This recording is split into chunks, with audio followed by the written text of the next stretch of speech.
नमस्कार, महाराष्ट्रीयन रेसिपीमध्ये आपल्या सर्वांचे पुन्हा एकदा स्वागत आहे। मी महाराष्ट्रीयन रेसिपीमध्ये तुमच्यासाठी नवनवीन आणि सोप्या पद्धतीच्या रेसिपी घेऊन येते। तर आजची आपली सोप्या पद्धतीच्या रेसिपीमध्ये आपण काय बनवणार आहोत चला तर ते पाहूया। इथं तुम्ही बघू शकता मी इथं आवळा घेतलेला आहे, याला आमलाई म्हणता। हाही वड्यात येतो, खूप चविष्ट म्हणजे खायला तुरट लागतो, पण याची जी रेसिपी आपण बनवणार आहोत ती अगदी चविष्ट बनणार आहे आणि हेल्दी असतं, गुणकारी असतं, म्हणजे आपल्या शरीरासाठी खूप उपयुक्त असतं। आपण निदान रोज एक तरी आवळा खाल्ला पाहिजे, आपल्या शरीरासाठी खूप चांगलं असतं। तर चला तर मग मी इथं 1 किलो आवळा घेतलेला आहे। त्या आवळ्याला मी स्वच्छ पाण्याने धुवून घेतलेलं आहे, त्यासोबत पुसून घेतलेलं आहे मी। आता या आवळ्याला आपल्याला काय करायचे, आता याला आपल्याला वाफायचे। त्याआधी आपल्याला एक प्रोसेस करायची, ती म्हणजे आपल्याला अशा प्रकारे एक काटेरी चमचा घ्यायचा आहे। तो नसेल तर तुम्ही चाकूही घेऊ शकता। ते असं काटेरी चमच्याच्या साहित्याने आपल्याला असं त्याला असे छिद्रे करायचे। अशा प्रकारे सर्व बाजूने आपल्याला छिद्रे करायचे, जेणेकरून आवळा हा लवकर वाफला जाईल आणि आपण जे बनवणार आहेत पदार्थ तेही छान बनेल।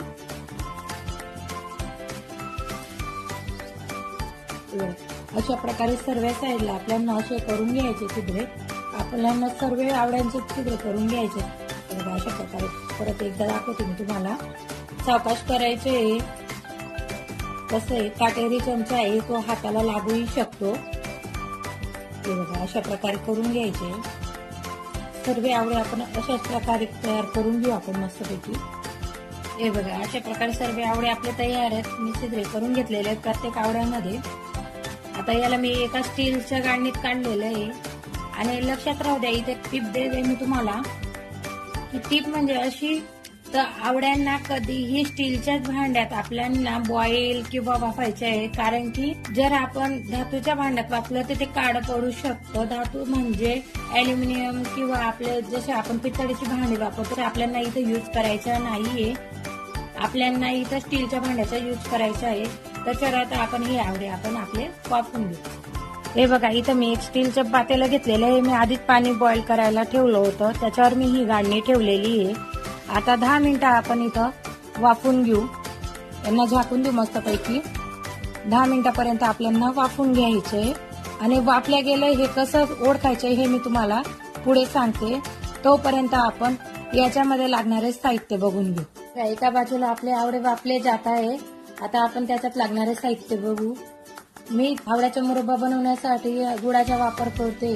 तर इथे मी 1 किलो इतका गुळ आहे, म्हणजे 1 किलोला थोडा कमी येतो, पण जेवढे आवडेल तेवढाच गुळ घ्यायचा आहे। तुम्ही याऐवजी साखरेचाही वापर करू शकता। तर मी इथं 1 किलोला थोडा कमी एवढा गुळ आहे हा। त्यासोबतच मी इथं 1 वाटी इतकी साखर घेतलेली आहे, कारण की माझ्याकडे गुळ कमी असल्यामुळे मी साखर घेतलेली आहे। कारण की आवळे आपले 1 किलो आहेत, तर आपल्याला गुळी 1 किलो टाकायचे आहे किंवा त्यापेक्षा जास्त टाकायचे आहे, आपल्या आवडीनुसार करायचं आहे आपल्याला। तर मी इथं साखरही घेतलेली, त्याच्याने छान आवळ्याच्या आपण मुरब्बा बनवतो, छान टेस्ट येते त्याला, म्हणून मी इथं थोडी साखरही वापरते। तुम्ही फक्त साखरही वापरू शकता किंवा गुळाचाही वापर करू शकता। आता त्याच्यात आपले बेसिक मसाले बघू आपण। मी त्याच्यात टाकण्यासाठी इथं दालचिनी घेतलेली आहे, ही प्रत्येकाच्या घरात असते दालचिनी। 1 किलो आवळा होता म्हणून मी इथं 2 छोटे छोटे दालचिनीचे तुकडे घेतलेले आहे। इथं 5 लवंग घेतलेले आहेत मी। दालचिनी टाकण्याचं कारण असं आहे, मुरब्बा करतोय तो आपण स्टोर करून ठेवतो, आणि दालचिनी आणि लवंग टाकल्यामुळे त्यांचा टेस्टही वाढतो आणि तुम्ही त्याला वर्षानुवर्ष व्यवस्थित ठेवू शकता, वापर करू शकता, त्याला काहीही होत नाही। म्हणून दालचिनी आणि लवंग मी इथं वापरलेली। आता त्याला अजून चव वाढवण्यासाठी मी इथं सुंठ पावडर घेतलेलं आहे। इथं छोटे 2 चमचे इतकं मी सुंठ पावडर घेतलेलं आहे। काळं मीठ घेतलेलं आहे, चवीनुसार काळं मीठ टाकायचे आपल्याला टेस्टसाठी। आणि इथे मी वेलदोड्याची पूड घेतलेली आहे, 1 छोटा चमचा इतकी। आता हे सर्व साहित्याने आपल्याला आवळ्याचा मुरब्बा तयार करायचा आहे, जो मी तुम्हाला आधी सांगितला नव्हता। तर आपण हे सर्व साहित्य वापरून आपला आवळ्याचा मुरब्बा तयार करणार आहोत। तर चला, तर 10 मिनिटं झालेले आहेत, आता आपण आपले आवळेही बघू। आपण ताट काढून बघू। हे बघा, आपले आवळे वापले गेले. हे कसं ओळखायचे आहे आपल्याला, असे थोडे नरम झाले म्हणजे समजून घ्या आपले आवळे वापले गेले. मध्ये जाता येईल नरम होत आहे थोडे आवळे. आपल्याला पूर्ण त्यांचे पीस करायचे नाहीये, आपल्याला फक्त ते मऊ होईपर्यंत आपल्याला वाफायचे. हे बघा थोडे मोकळे व्हायला लागलेले ते बघा, तर म्हणजे हे मऊ झालेले आहेत. आता यांना आपण थंड करून घेऊ एका साईडला. आपले इथं गार झालेले आहेत मस्तपैकी. हे बघा असे क्रॅक आलेले आहेत त्यांच्यामध्ये बघू शकता तुम्ही, म्हणजे आवडे हे व्यवस्थित झालेले आहेत. चला तर मग आता आपण पुढची प्रोसेस बघूया. बघा हा पॅन घेतलेला नॉनस्टिक आहे. हा मी तुम्हाला आधीच म्हटली होती, एक तर स्टीलचे वापरा किंवा सॉरी मी नॉनस्टिक बोलली नव्हती तेव्हा, पण स्टीलचे किंवा नॉनस्टिक पॅन तुम्ही वापरू शकता. तर मी इथं नॉनस्टिक घेतलेलं आहे. आता याच्यात आपल्याला पाणी टाकायचं आहे. थोडंसं मी पाणी टाकून घेतलेलं आहे. टाकलेलं आहे मी आधीच, गॅस पेटवलेला होता. थोडंसंच टाकलेलं आहे मी पाणी, लागल्यात तर मी टाकेल नंतर. आता हा गूळ टाकून घ्यायचा आपल्याला. मी गूळ इथं मस्तपैकी हा चाकूने बारीक कट करून घेतलेला होता, जेणेकरून लवकर तयार होतं. आता पसरवून घेऊ आपण. आता त्याच्यात आपल्याला हे आपले आवळे टाकायचे आहेत. संपूर्ण आवळे आपण टाकून देणार आहोत. हे बघा अशा प्रकारे. आणि आता ही साखर टाकून देतो. आता गॅसची फ्लेम ही मिडियम राहू द्यायची आणि आपल्याला हे गुळ वितळेल तोपर्यंत थोडंसं चाळून घ्यायचंय, कारण की गुळ हा खाली चिपकेल. गुळ खाली चटकणार नाही म्हणून मी त्याच्यात थोडं अजून पाणी टाकते. तेव्हा मी ते तापलेलं होतं भांडं जास्त, म्हणून तेवढं पाणी टाकलं होतं. आता मी इथं परत पुन्हा एकदा पाणी टाकते. इथं अर्धा ग्लासला कमी एवढं पाणी टाकलेलं आहे मी, तेवढा पाण्याचा वापर केलेला आहे. आणि लक्षात राहू दे, याला चारतानाही स्टीलच्या चमच्याचा वापर करा. आता आपल्याला मिडियम फ्लेम राहू द्यायची आहे. 2 मिनिटं आपण याला तापवू देऊ पाणीला. आणि मग हे बघा अशा प्रकारे थोडंसं आपण चाळून घेऊया.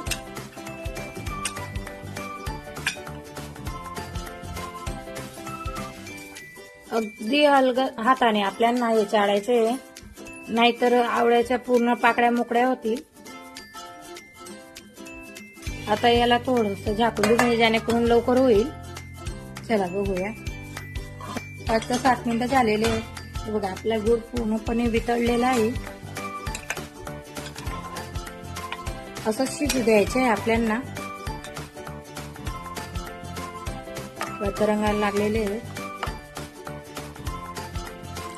आता हे झालं, हे कशावरनं ओळखायचं, याच्यात थोडंसं आपल्याला असा चिपचिपा असा पाक तयार करायचा आहे. थोडंसं चिपचिपा असं आपल्याला पाक तयार करायचा आहे. आणि हे ना पोळी तयार होतील याच्या, म्हणजे क्रॅक येतील आवळ्यांना, क्रॅक येतील म्हणजे समजून घ्या आपले आवळे तयार आहेत. आता पुन्हा एकदा यांना आपण असंच वापरू देऊ. बघू शकता छान अशी उकड आलेली आहे. त्याच्या आपल्याला पाक तयार करायचा आहे दाटसर मस्तपैकी.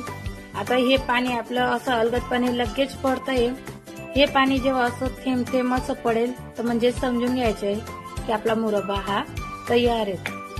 तोपर्यंत आपल्याला हे असं मिडियम आचेवर असं जे होऊ द्यायचंय आपल्याला.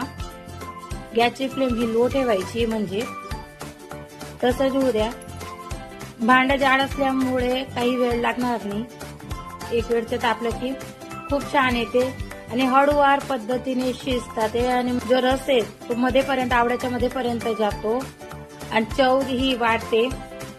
आता याला आपल्याला असंच वाफू द्यायचे, म्हणजे शिजू द्यायचे. आणि हा आपल्याला घट्ट असा दाटसर पाक तयार करायचा आहे. बघू शकता जे रस आहे तो दाटपैकी झालेला आहे. जे ज्यूस निघालेले आहे त्याच्या आवड्याचेही ज्यूस निघतं, म्हणून एवढं पातळ झालेलं आहे.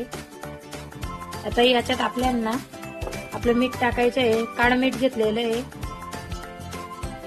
काळं मीठ टाकून घेऊ आपण चवीपुरतं. सुंठ पावडर, वेलदोड्याची पूड आणि जे खडे मसाले घेतले होते आपण, दालचिनी आणि लवंग, तेही टाकून देऊ आपण याच्यात. परतवून घेऊ आपण, सर्व एकत्र करून घेऊ, जेणेकरून आवड्याचं हे जे ज्यूस आहे आपलं ते आवड्यामध्ये पूर्णपणे चाललं जाईल. शोषून घेईल म्हणजे आवळा. मी इथंच गॅस बंद करते. 2 मिनिटं परतल्यानंतर मी गॅस बंद करेल. आता हे बघा रंगही बदलून गेलेला आहे बघा. आवळ्यांचा रंग बदलेपर्यंत आपल्याला गॅस चालू द्यायचा आहे. म्हणजे आवळे शिजू द्यायचे आहेत आपल्याला रंग बदलेपर्यंत. हे बघा आवळ्यांचा रंगही बदललेला आहे.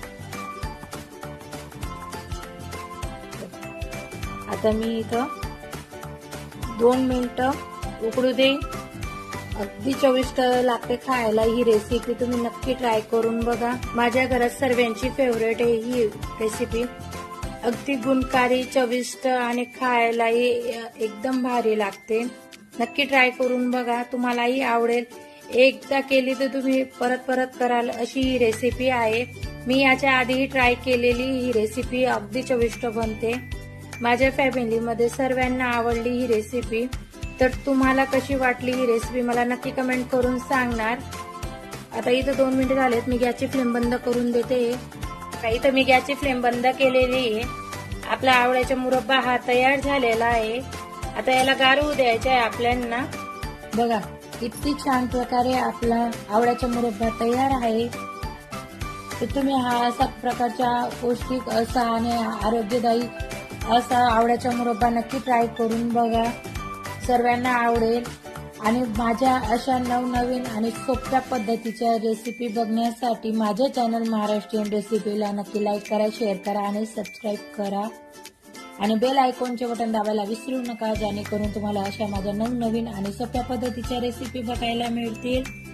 तर असा ज्युसी आवळा तुम्हालाही बनवायचा आहे. तुम्ही कसा बनवणार आणि तुम्हाला आजची माझी रेसिपी कशी वाटली हेही मला नक्की कमेंट करून सांगा. हा 1 किलो प्रमाणाचा आवळा होता.